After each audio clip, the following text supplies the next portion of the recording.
ونصلي على رسوله الكريم أما بعد فأعوذ بالله من الشيطان الرجيم بسم الله الرحمن الرحيم رب اشرح لي صدري ويسر لي أمري واحلل عقدة من لساني يفقهوا قولي. اللہ کے پاک نام سے سورہ التحریم کا آغاز کرتے ہیں. یہ مدنی سورت ہے. اس میں 2 رکوع اور 12 آیات ہیں. مصحف میں ترتیب کے اعتبار سے اس سورت کا نمبر 66 ہے اور نزولی ترتیب کے اعتبار سے اس کا نمبر 107 ہے. آئیے سورت کے پہلے اور پارے کے 19ویں رکوع کا ترجمہ دیکھتے ہیں. بسم اللہ الرحمن الرحیم. اللہ تعالیٰ کے نام سے جو وسیع رحمت والا نہایت رحم والا ہے. یا ایھا النبی، اے نبی، لما، کیوں، تحرمو، آپ حرام کرتے ہیں، ما، جسے احل اللہ، حلال کیا ہے اللہ تعالی نے، لکا، آپ پر، تبتغی، آپ چاہتے ہیں، مردات، خوشی، ازواجی کا، اپنی بیویوں کی، واللہ، اور اللہ تعالی، غفور، بے حد بخشنے والا، رحیم، نہایت رحم والا ہے. قد، یقیناً، فرضا، مقرر کر دیا، اللہ، اللہ تعالی نے، لکم، تمہارے لیے، تحلتا، کھولنا، ایمانکم، اپنی قسموں کو، واللہ، اور اللہ تعالی، مولاکم، کارساز ہے تمہارا، وہو، اور وہ، العلیم، سب کچھ جاننے والا، الحکیم، کمال حکمت والا ہے. وَإِذْ، اور جب، اسرّا، چھپا کر کہی، النبی، نبی نے، الی بعض کی طرف، ازواجہ، اپنی بیویوں میں سے، حدیثاً، ایک بات، فلما، پھر جب، نبأت، اس بیوی نے خبر دی، بہی، اس بات کی، وَأَظْهَرَهُ، اور اطلاع دے دی اس کی، اللہ، اللہ تعالی نے، علیہ، اس پر، عرفہ، اس نے آگاہ کیا، بعضہ، کچھ بات سے، وعارض، اور اعراض کیا، عن بعض، کچھ سے، فلما، پھر جب، نبأہا، اس نے بتا دی اس بیوی کو، بہی، وہ بات، قالت، اس نے پوچھا، من، کس نے، انبأکا، خبر دی آپ کو، ھذا، یہ، قالا، نبی نے کہا، نبأنی، خبر دی مجھے، العلیم، سب کچھ جاننے والے، الخبیر، خوب باخبر نے.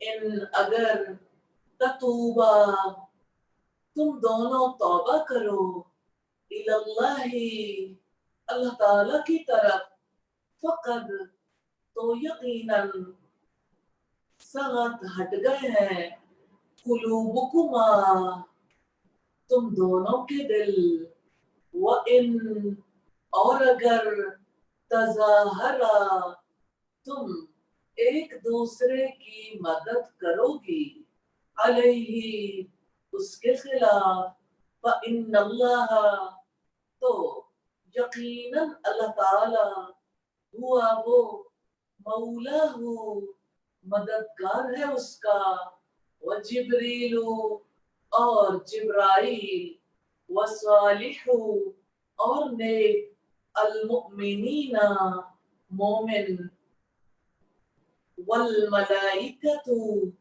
اور تمام فرشتے بعد ذالک بعد اس کے ظہیر مددگار ہے عسا قریب ہے کہ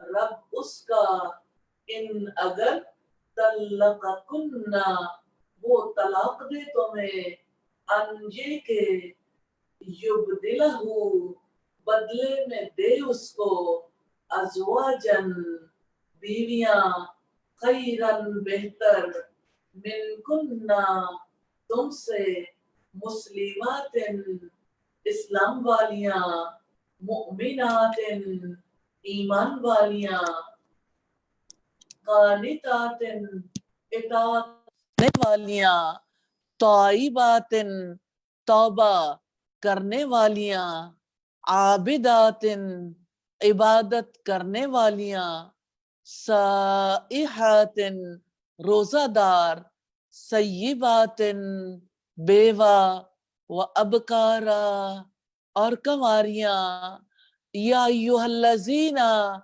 اے لوگو جو آمنو ایمان لائے ہو کو بچاؤ انفسکم اپنے آپ کو و اہلیکم اور اپنے گھر والوں کو نارن آگ سے وقودھا جس کا ایندھن الناسو آدمی والحجارتو اور پتھر ہیں علیہا جس پر ملائکتن فرشتے ہیں غلاظن تند مزاج شدادن سخت گیر لا یعصونا نہیں وہ نافرمانی کرتے اللہ تعالی کی ما جو امرہم وہ حکم دے انہیں وَيَفْعَلُونَ اور وہ وہی کرتے ہیں ما جس کا یؤمرون حکم دیا جاتا ہے یا ایھا الذین اے لوگو کفرو جنہوں نے کفر کیا لا تعتذروا نہ تم معذرت کرو الیوم آج انما یقیناً تجزون تم بدلہ دیے جاؤ گے ما کنتم جو تھے تم تعملون تم عمل کرتے. الفاظ کی وضاحت ہے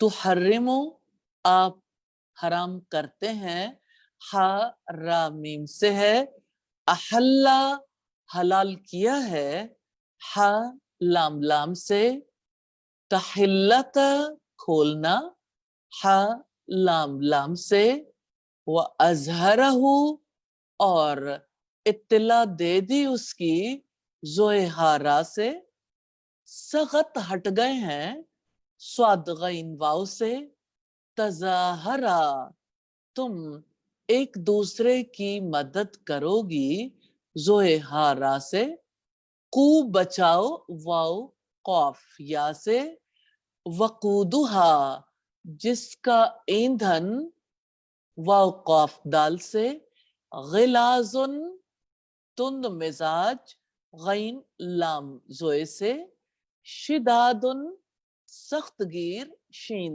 دال دال سے لا تعتذروا نہ تم معذرت کرو عین زال را سے. یہ تھی الفاظ کی وضاحت. آئیے تفسیر دیکھتے ہیں۔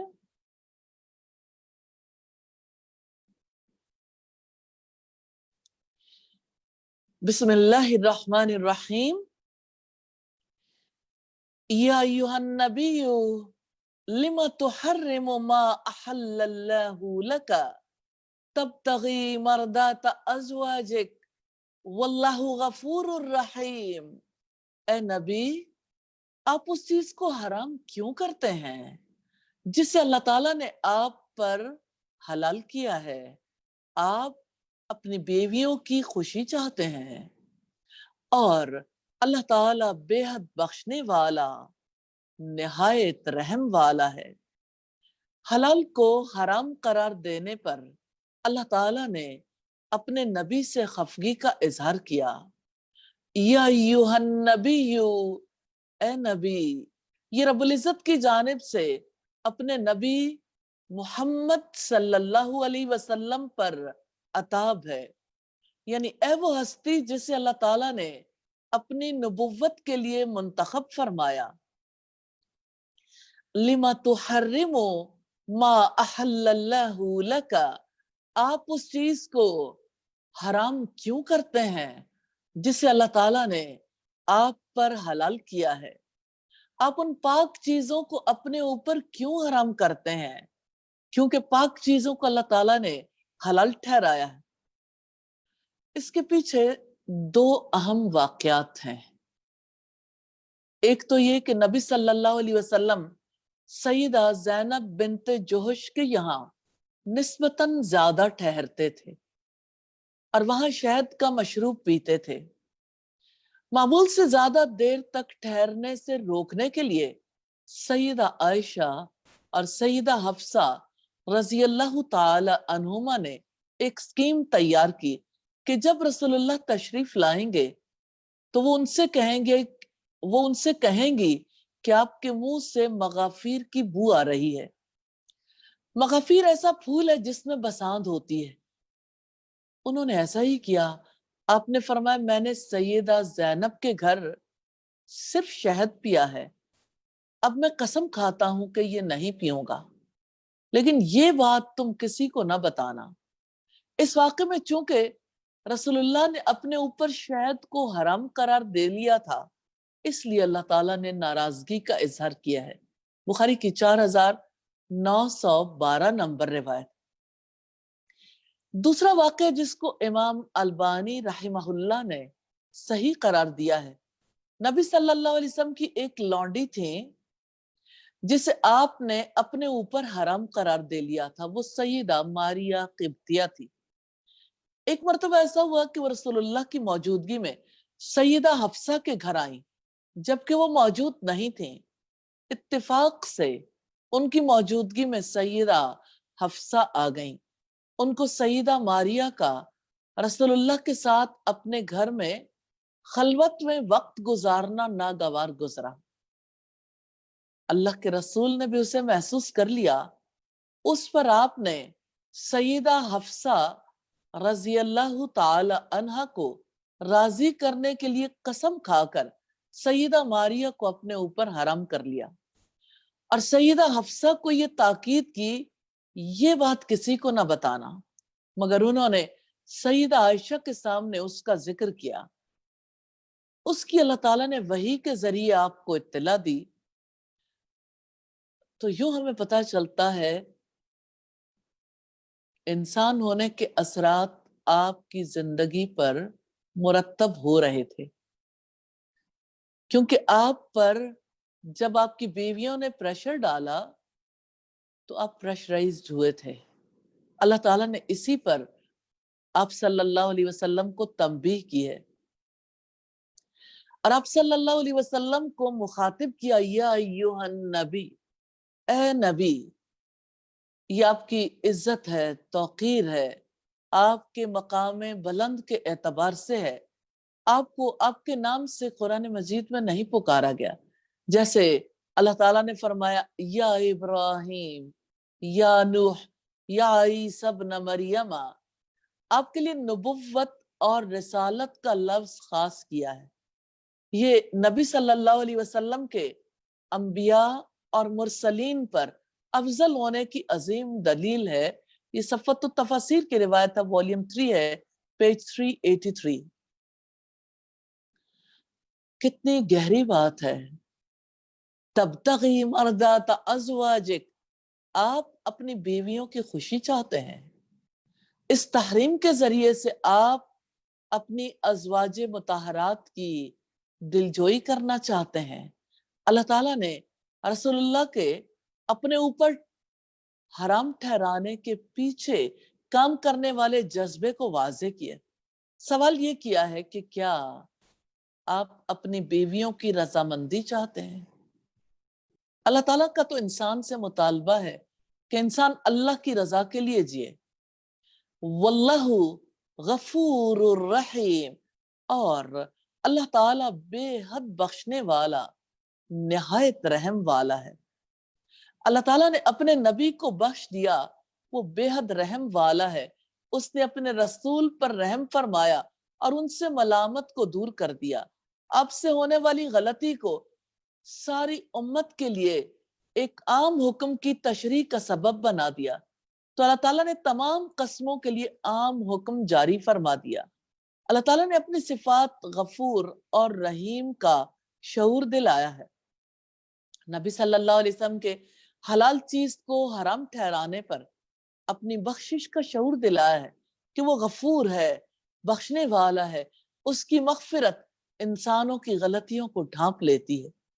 اور رسول اللہ صلی اللہ علیہ وسلم نے ایک حلال چیز کو اپنے اوپر حرام کر لیا تھا، تو اللہ تعالیٰ نے ان کے لیے رحمت کا دروازہ کھولا ہے، ان کی اس غلطی کو معاف کر کے اپنی رحمت کا شعور دلایا ہے۔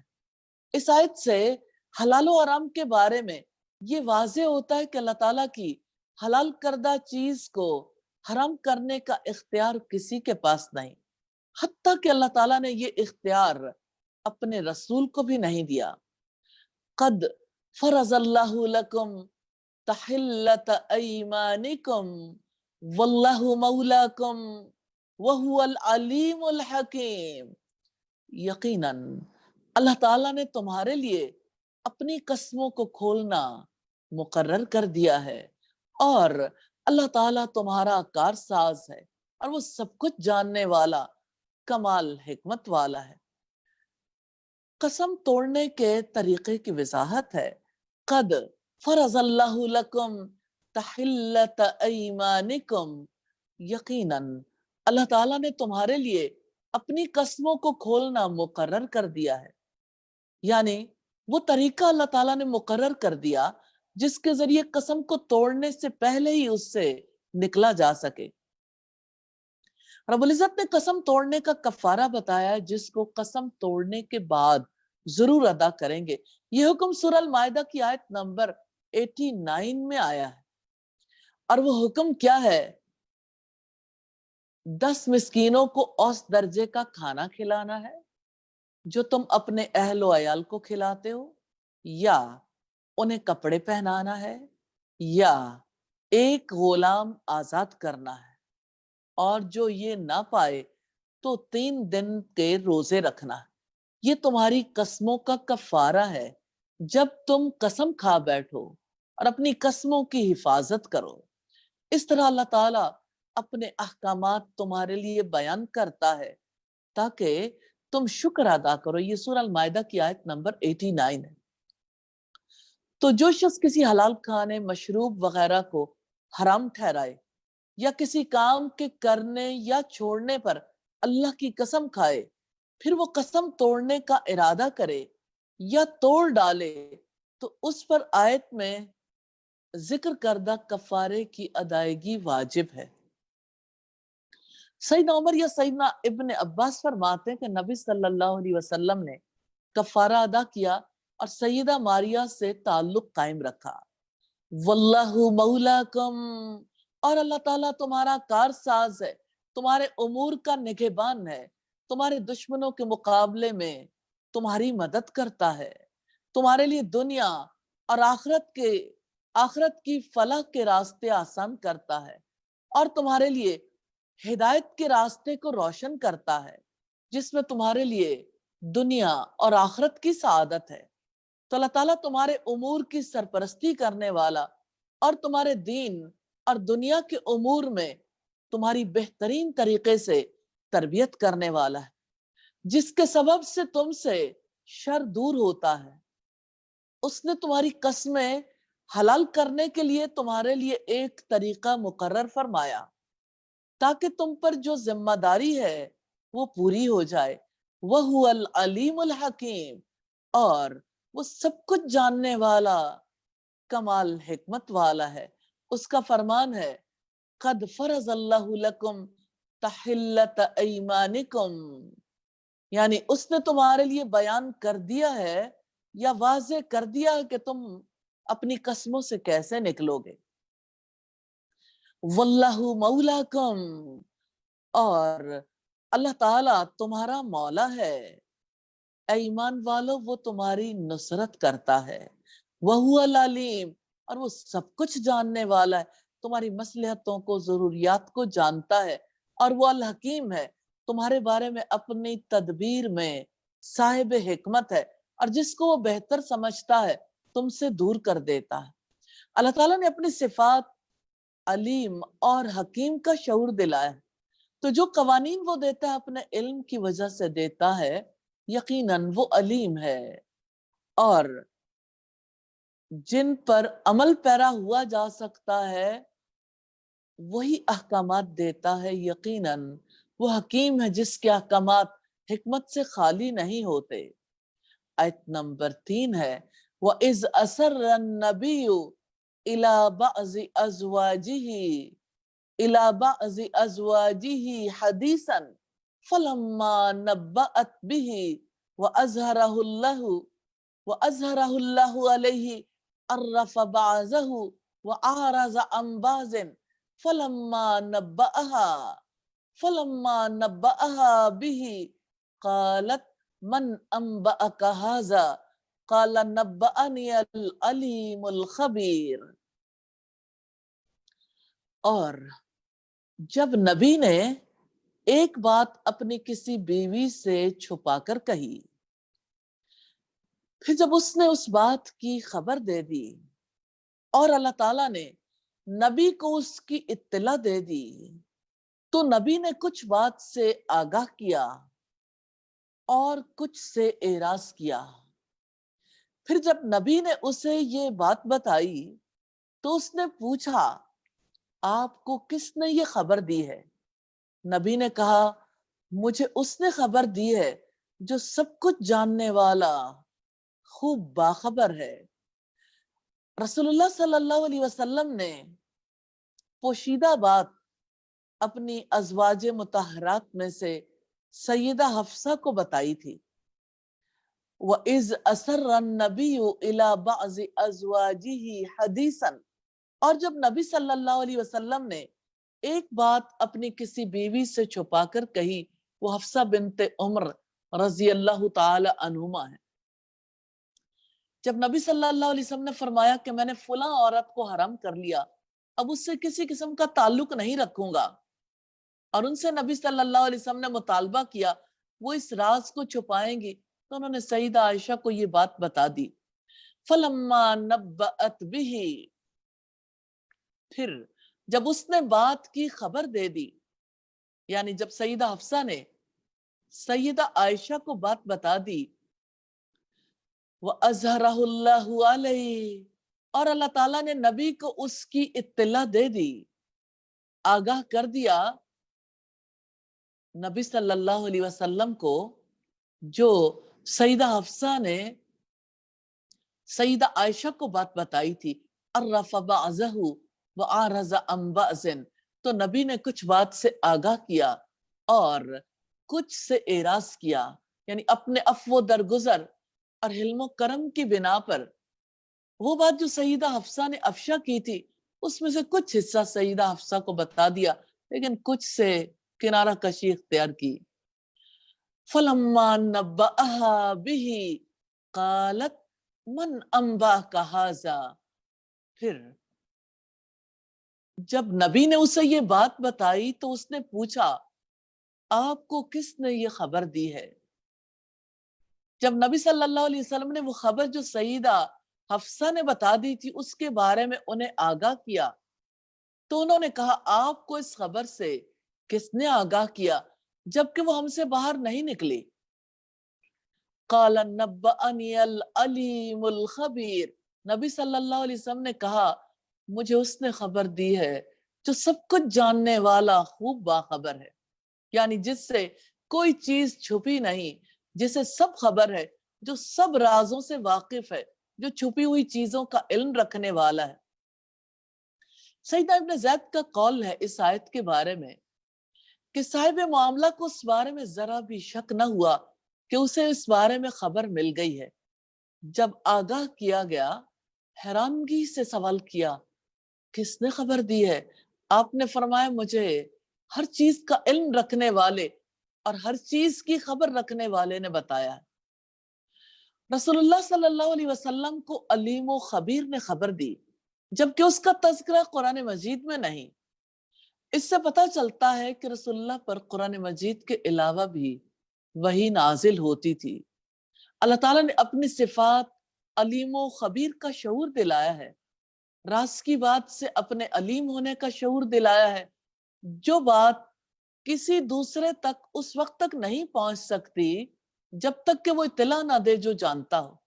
اللہ تعالیٰ نے نفس کی گہرائیوں سے سینے کے راز کو لے کر اسے فاش کر دیا۔ اس طرح یہ شعور دلایا ہے کہ اللہ تعالیٰ سے بڑھ کر کوئی خبر رکھنے والا نہیں۔ انسان دنیا میں کتنی باتیں ہیں جس کی خبر لوگوں کو نہیں دیتے، چھپا کر کیے جانے والے کام،